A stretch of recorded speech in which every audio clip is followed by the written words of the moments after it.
नमस्कार दोस्तों, आज का अपना टॉपिक है रोबोटिक्स। तो रोबोटिक्स में रोबोट के डिज़ाइन, निर्माण, संचालन और उपयोग शामिल हैं। मतलब रोबोट का कैसा डिज़ाइन तैयार किया जाए, उसका निर्माण कैसे हो, उसका संचालन कैसे हो और उसका उपयोग कैसे किया जाए। 1954 में पहला व्यावसायिक रोबोट का निर्माण किया गया था। किनके द्वारा?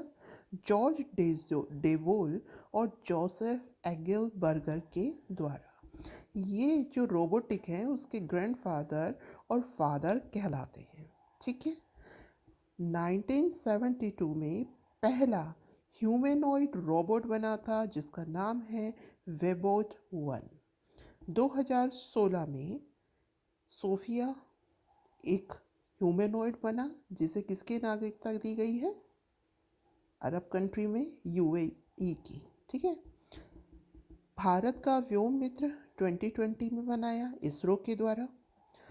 रोबोट निर्माण में इलेक्ट्रॉनिकी, यांत्रिकी और सॉफ्टवेयर के सिवाय कई अन्य क्षेत्र में व्यवहारिक ज्ञान की भी आवश्यकता होती है।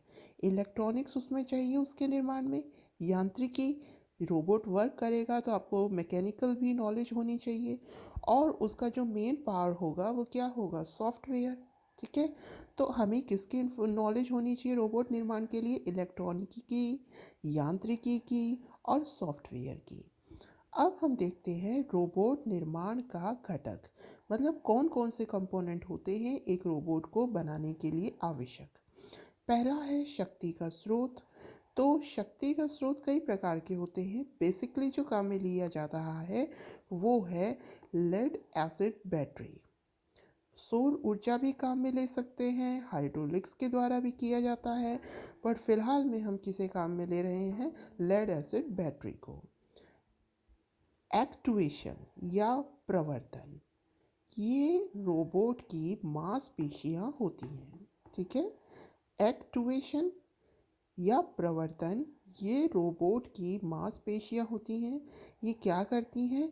ये संचित ऊर्जा को क्रिया में कन्वर्ट करती हैं। ठीक है। कौन करेगा इस काम को? इलेक्ट्रिक मोटर करेगी। इलेक्ट्रिक मोटर लीनियर प्रवर्तक फैक्ट्रियों में औद्योगिक रोबोट को नियंत्रित करते हैं। ठीक है ना, ये इस काम में आते हैं। जो इलेक्ट्रिक मोटर है वो क्या करती है? एक्ट्यूएशन या प्रवर्तक की तरह काम करती है, मतलब ये क्रिया करवाती है। सेंसर, सेंसर क्या करेंगे? सेंसिंग। तो आसपास के वातावरण की सूचनाएं संग्रहण कौन करेगा? सेंसर करेंगे। अगला है मैन्युपुलेशन या and effector. Manipulation and effector. Manipulation, बाहें, जैसे अपना हाथ है तो हाथ की जो बाहें हैं दैट इज़ मैन्युपुलेशन, और जो पंजा होता है हाथ का दैट इज़ एंड इफेक्टर। तो रोबोट आप बना रहे हैं तो ह्यूमनॉइड में फिर बाहें बनानी पड़ेंगी, हाथ पूरा होगा, वो क्या कहलाता है? मैन्युपुलेशन या प्रचालक। और जो आखिर में हाथ का पंजा होता है वो क्या कहलाता है? And effector. एंड हो रहा है हमारे हाथ का, तो एंड इफेक्टर। ठीक है। तो क्या क्या पढ़ा हमने? शक्ति का स्रोत लेड एसिड बैटरी, प्रवर्तक एक्टुएशन, ये मांसपेशियों की तरह काम करता है, इसे एक्टुएशन कहते हैं। ये संचित ऊर्जा को क्रिया में बदलता है। सेंसर आसपास के वातावरण की सूचनाएं संग्रहित करते हैं। मैन्युपुलेशन बाहों के रूप में होता है, और एंड इफेक्टर जो होता है वो हाथ का पंजा होता है। आगे है लोकोमोशन या गतिशीलता। तो नाम से ही पता चल रहा है ये क्या करेगा? ये रोबोट को गतिशीलता प्रदान करेगा। कंट्रोलर, कंट्रोलर क्या होता है? नियंत्रक। तो ये क्या करेगा? प्रोग्रामिंग। ठीक है। मतलब कंट्रोल करेगा ना, तो हम कैसे कंट्रोल करेंगे? प्रोग्रामिंग के जरिए ही कंट्रोल किया जाएगा। इन्वायरमेंटल इंटरेक्शन एंड नेविगेशन, मतलब पर्यावरण संपर्क एवं संचालन। मतलब कि जो रोबोट का पर्यावरण से संपर्क और संचालन हो रहा है, इस हेतु भी इसका एक घटक होगा। ह्यूमन रोबोट इंटरेक्शन, मानव रोबोट का संपर्क कैसे हो, इस हेतु भी एक घटक लिया जाएगा। रोबोटिक प्रोग्रामिंग, इसके तहत रोबोट की जो प्रोग्रामिंग है वो क्या करी जाएगी? फिक्स करी जाएगी। एट लास्ट कृत्रिम बुद्धिमत्ता, इसमें रोबोट का अपनी स्वयं की बुद्धिमत्ता का जो घटक है वो शामिल किया जाता है। तो इन सब घटकों के उपयोग से हम क्या करते हैं, एक रोबोट का जो कॉन्फ़िगरेशन है, जो वर्णन है, वो करते हैं। आगे चलते हैं। रोबोटिक्स के नियम, मतलब आपने रोबोट बनाया तो अब इसके कुछ नियम भी बनाने पड़ेंगे। तो रोबोटिक्स के नियम आईजैक असिमोव ने दिए। क्या है ये नियम? मनुष्य को नुकसान नहीं पहुंचाना चाहिए। मतलब रोबोट जो बनाया है वो ये ना हो जिसने बनाया है उसको ही नुकसान पहुंचाने लग जाए। रोबोट द्वारा मनुष्य की आज्ञाओं का पालन किया जाना चाहिए। अब मनुष्य ने अपने हेल्प के लिए बनाना है तो ऑब्वियसली ये क्या करे, मनुष्य की हेल्प करे, अपने अस्तित्व की रक्षा स्वयं करे। कौन? रोबोट अपने अस्तित्व की रक्षा स्वयं करे। अब अपन देखते हैं रोबोट के प्रकार। तो देखिए, रोबोट को हमने प्रकार के लिए 3 भागों में बांटा है, तकनीकी के आधार पर, अनुप्रयोग के आधार पर, गतिशीलता के आधार पर। तो देखते हैं तकनीक के आधार पर ह्यूमनॉइड रोबोट, सोफिया का हमने एग्जाम्पल दिया, हमारे इसरो द्वारा निर्मित व्योम मित्र का एग्जाम्पल ले सकते हैं।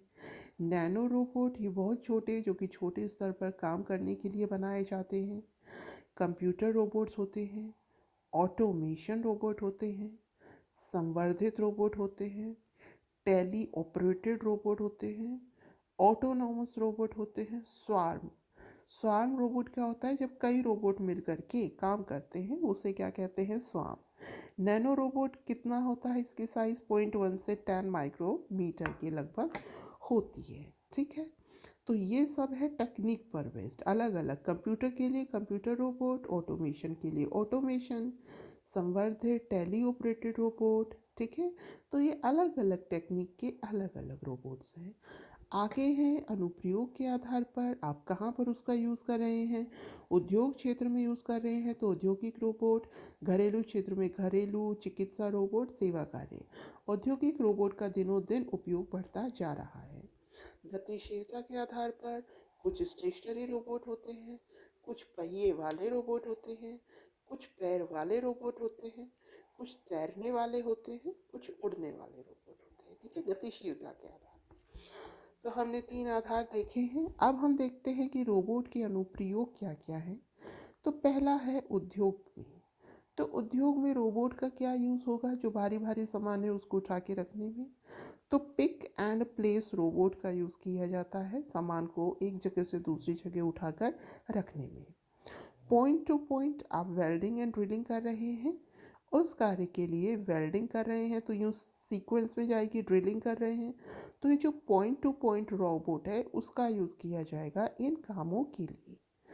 आपको स्प्रे पेंटिंग करनी है तो लग कॉन्टिन्यूस होगा, तो इसके लिए कौन सा रोबोट काम में लेंगे? Continuous path. ठीक है, तो ये हमने उद्योग में देख लिया 3 तरीके के, pick and place robot, point to point, continuous path. आगे है चिकित्सा। तो इसमें अंग प्रत्यारोपण और सर्जरी करी जाती है रोबोट्स के माध्यम से। ठीक है, और उसके अलावा अभी नैनो रोबोट से भी अंदर हम आसानी से सर्जरी कर सकते हैं, इस पर भी रिसर्च चल रही है। अंतरिक्ष के क्षेत्र में तो जो रोवर और लैंडर्स भेजे जाते हैं वो रोबोट का ही रूप है। लूनर रोबोटिक में भी इसका उपयोग होगा। आपदा प्रबंधन में, अब देखिए, हैदराबाद में साइंस सोसाइटी द्वारा भूकंप में फंसे व्यक्तियों को निकालने के लिए रोबोट बनाया गया। ठीक है, एटलस डीआरडीओ द्वारा बनाया गया। एटलस क्या करता है? आग में फंसे व्यक्तियों को निकालता है। तो भूकंप में फंसे व्यक्तियों को निकालने हेतु रोबोट किसने बनाया? हैदराबाद ने। और आग में फंसे व्यक्तियों को निकालने के लिए किसने बनाया रोबोट? डीआरडीओ ने, जिसका नाम था एटलस। सैन्य क्षेत्र में तो अनमैन्ड एयर व्हीकल ड्रोन्स का यूज़ किया ही जाता है, यूएवी ड्रोन। रोबोट डॉग्स का भी इस्तेमाल होता है। बम का पता लगाने के लिए दक्ष और एफ आइंसस का भी यूज़ होता है। ठीक है, तो दक्ष का यूज़ होता है बॉम्ब का पता लगाने के लिए, रोबोट डॉग है ही अपना, और UAV unmanned aerial vehicle. Okay, तो ये हमने इसके अनुप्रयोग देखे हैं अलग अलग क्षेत्रों में। आगे है कि भारत में रोबोटिक्स का क्या स्टेटस है। तो देखिए, संस्था है CAIR, यानी centre for artificial intelligence and robotic, Bangalore में है। ठीक है, इसने रोबोसेन का निर्माण किया जो कि पेट्रोलिंग करता है। शतरंज खेलने के लिए रोबोट का निर्माण किया। इसने स्नेक रोबोट बनाया आपदा से बचाव हेतु। तो ये भारत की एक संस्था है CAIR, centre for artificial intelligence and robotics. ठीक है। दूसरी है all India council for robotics and automation. आगे है भारतीय रोबोटिक्स समुदाय। इसकी स्थापना जुलाई 2011 में की गई। यह क्या करता है? यह रोबोटिक्स के क्षेत्र में विकास व शोध करता है। ठीक है। आखिर में है भारत के प्रमुख रोबोट। इसमें है ड्रोन भीम, यह IIT खड़गपुर द्वारा बनाया गया। चतुर्बोट DRDO द्वारा बनाया गया। ब्रावो टाटा कंपनी द्वारा। मानव 3D प्रिंटेड ह्यूमन